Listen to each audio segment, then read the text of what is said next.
वक्फ board संशोधन विधेयक को लेकर प्रयागराज में लोगों की राय क्या है, सभी समाज के लोगों से हम बात करते हैं।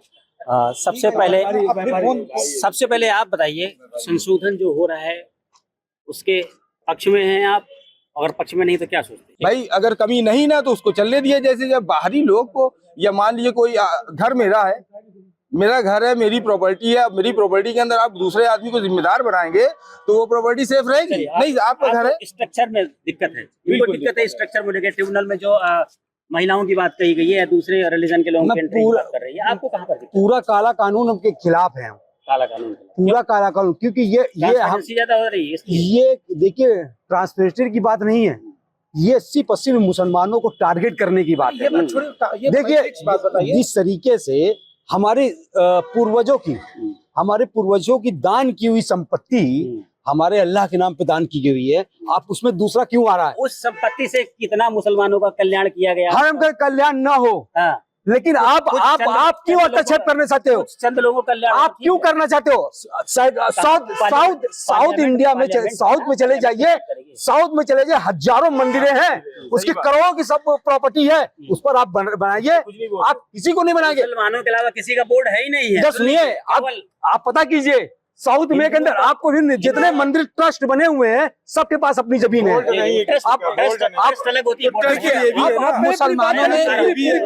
मुसलमानों ने देखिए, एक बार इतना आतंक मचाया तो हमें पाकिस्तान बनाना पड़ा, दूसरी बार आतंक मचाया बांग्लादेश बन गया, फिर मुसलमानों ने वक्फ बोर्ड के नाम पर भारत को ही लूटने का प्रयास शुरू कर दिया। वक्फ बोर्ड की जमीनें इन्हें भी अच्छे से पता है कि लूट खसोट और इधर उधर की सारी संपत्ति जिस पर इन्होंने हाथ रख रख के अपना बना दिया, ये चाहते हैं वैसे ही काला कानून रहे। अब जब हाँ नहीं सुन तो रहे ही है, लेकिन ये चाहते क्यों हैं? देखिए, आप भी जानते हैं मुस्लिम कोई धर्म नहीं, स्टेट है, और जब धर्म नहीं है, स्टेट है, फिर भी वक्फ बोर्ड को बना करके इन लोगों ने इतना किया। तो अच्छा है कि पारदर्शिता के लिए, इनके लिए, मुसलमानों के हित के लिए, जो भारतीय सोच के शुद्ध रूप से मुसलमान हैं, उनके लिए ही ये वक्फ बोर्ड में अधिनियम में बदलाव लाया जा रहा है, ताकि वो भी अपने आप को सुरक्षित समझें। कुछ लोग कब्जा करके अपने बाप की पपौती मान चुके हैं, वो न रह जाए, इसलिए ये संशोधन बहुत जरूरी है। जी बताइए, क्या कहना है? जैसा कि भारतीय जनता पार्टी वादा किया था कि हम गुलाम कश्मीर लेंगे, चीन जो हमारा कब्जा किया है उसको लेंगे, लेकिन एक केवल अपने ही नागरिकों को, हिंदुस्तान के नागरिकों को परेशान कर रही है, चाहे वक्फ बोर्ड के नाम से, चाहे मठ के नाम से। किस प्रोविजन पर दिक्कत आपको लग रही है? बोर्ड पे जो कब्जे हैं 30-40 साल से, उनको दे दिया जा रहा है, जो कि ऐसा नहीं होना चाहिए।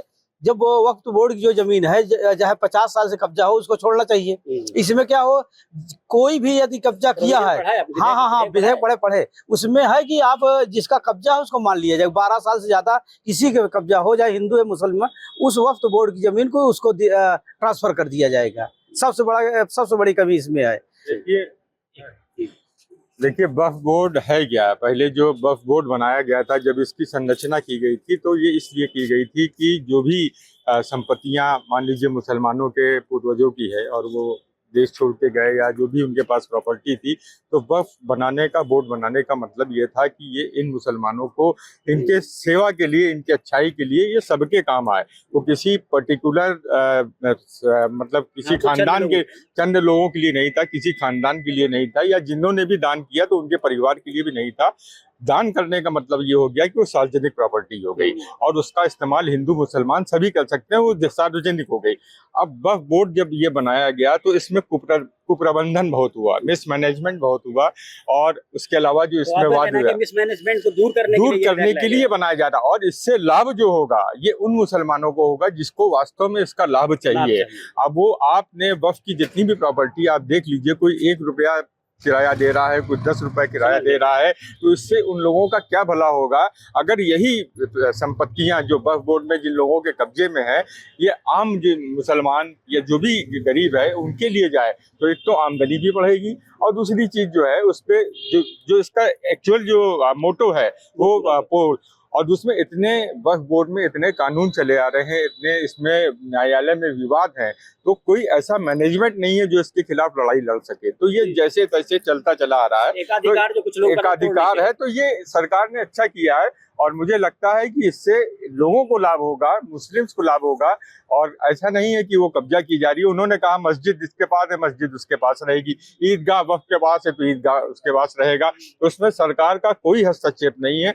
हस्तक्षेप वहां पे है जो बड़ी बड़ी प्रॉपर्टी, आप लखनऊ में देख लीजिए, हजरतगंज में बेशकीमती प्रॉपर्टियां हैं, लेकिन उसकी आमदनी क्या है? कुछ नहीं। उससे किसको लाभ मिल रहा है? एक ही परिवार, एक ही खानदान उसी पे कब्जा किए हुए है। तो अगर वो उसमें आएगा तो सबको लाभ होगा और विशेष रूप से गरीब मुसलमानों को लाभ होगा। इसीलिए आप सिर्फ और सिर्फ मुसलमान को टारगेट करना चाहते हैं। आपका सीधा मतलब है कि मुसलमान को टारगेट करना है, उनके जितने भी वो है सब पे कब्जा करना है, और इस पर कोई रास्ता नहीं है। क्योंकि वजह ये देखिए प्रोविजन पर आइए, जैसे कि देखिए बड़े भाई ने प्रोविजन कहा, पर आइए, प्रोविजन बात करिएगा, इन सेंटिमेंट्स पे नहीं, प्रोविजन पर। ये नहीं मैं उसी पे बात कर रहा हूँ। जैसे बड़े भाई ने कहा, अभी उन्हीं आपने उनसे सवाल किया था ना, उन्होंने जवाब दिया, बहुत अच्छा लगा मुझे कि जो गरीब तबके के मुसलमान है उनके हक के लिए ये बिल लाया गया।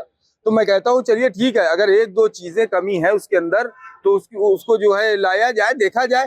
Dinesh Singh, TV9 news, Prayagraj.